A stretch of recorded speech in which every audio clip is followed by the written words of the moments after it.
ഈ അപ്പോൾ സത്യത്തിൽ എല്ലാ സെക്കൻഡ് ലാംഗ്വേജിന്റെ വ്യത്യാസം അങ്ങനെയൊന്നും പാടില്ല. കുറേയേറെ കൂടിച്ചേരലുകളും കുറെ പ്രിൻസിപ്പൽ ഈ പേരിനെ പറ്റി കിട്ടുന്നില്ല. അത് അതിന്റെ മുകളിൽ ബാങ്കിൽ പൈസ ഇട്ടിരിക്കുകയാണ്. കുട്ടികളൊക്കെ പറഞ്ഞിരിക്കുകയാണ് ബാങ്കിൽ പൈസ ഇട്ടിരിക്കുകയാണ്.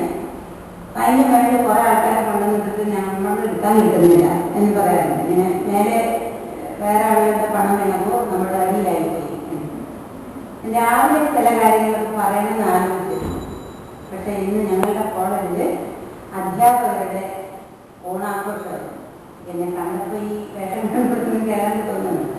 നിങ്ങളുടെ ഈ മലയാള വേദി ഉദ്ഘാടനത്തിന് മാത്രമല്ല, ഞങ്ങളുടെ ഓണാഘോഷത്തിന്റെ ഭാഗമായി ചെയ്തു പോയത്. അതൊക്കെയാണ് ഒരു ഫലം. അപ്പോൾ ഗംഭീരമായ സദ്യയുടെ അടിയിൽ നിങ്ങളോട് പറയാൻ പറ്റുന്നതെല്ലാം ഒരു കാര്യം വരുന്നില്ല.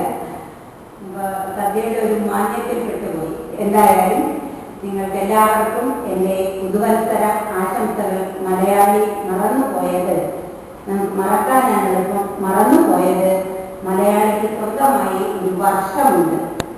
ഇപ്പൊ അത് ആളുകൾ ഉണ്ടായിരുന്നു എന്നൊക്കെ പറയും.